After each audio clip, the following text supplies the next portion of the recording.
In the small village of Aberfan, right here in South Wales, lies the location of perhaps one of the most disastrous tragedies that ever took place within the British Isles. I'm on the site of what was the Pantglas Junior School, a school of thriving children that on that fateful day would be enjoying the joys of their last day of school before half term.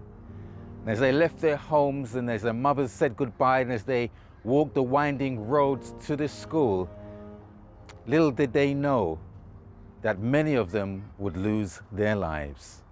At 9:15 on Friday, the 21st of October, 1966, a waste tip behind me slid down a mountainside into this mining village of Aberfan. 140,000 cubic yards of black slurry avalanched down the mountainside, wiping out everything in its path and continued down into the village. It destroyed a farmhouse, cottages, before ploughing into the Pantglas Junior School, part of the heart of this community.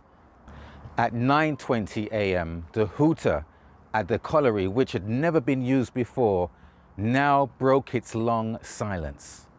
At around 7:30 a.m. on the 21st of October 1966, workers arriving at the site of a coal mine near that village of Aberfan in Wales discovered that one of the several spoil heaps on site had shifted during the night.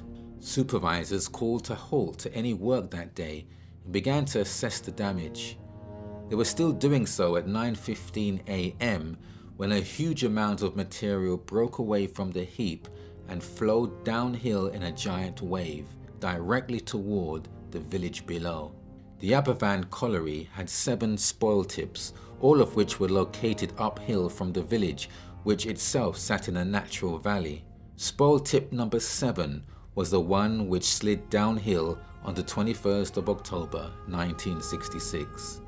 While flowing, the material resembled and behaved like a muddy liquid.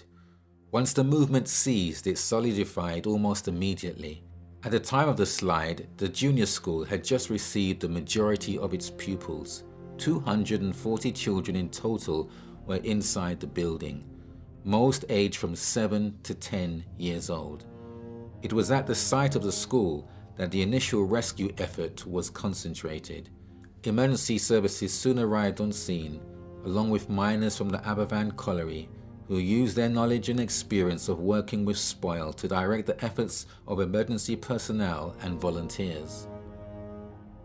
The final death toll came to 144.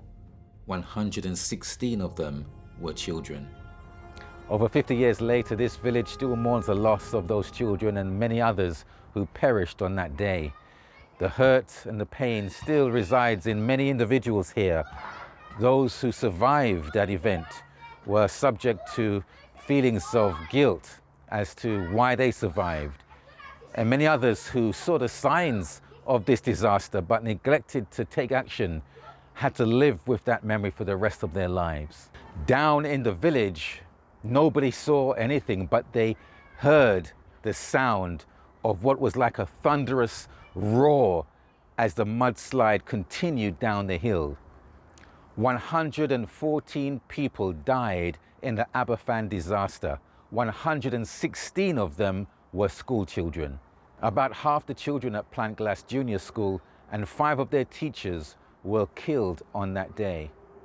So horrifying was the disaster that everybody wanted to do something. Hundreds of people stopped what they were doing and threw a shovel in the car and drove to Aberfan to try to help with the rescue. It was futile. The untrained rescuers merely got in the way of the trained rescue teams. Nobody was rescued alive after 11 a.m. on the day of the disaster. But it was nearly a week before all the bodies were recovered.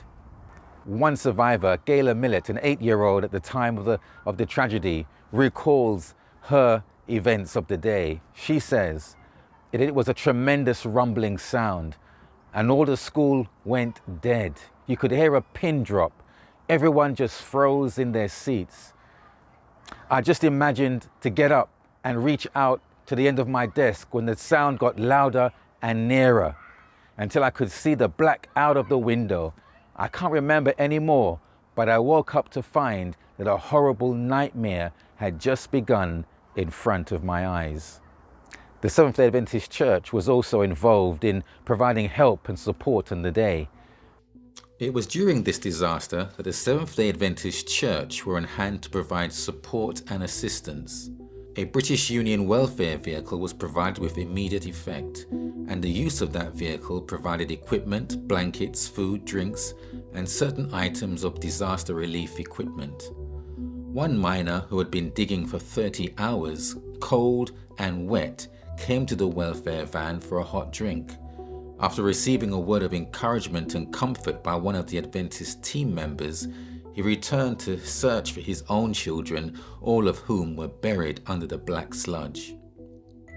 Commendation for Seventh-day Adventists came from all sides, including police officers, the armed forces, managers of firms, miners, as well as workmen engaged on the site, to whom the church team members were able to talk with while providing assistance and support. This disaster should be an event we should never forget.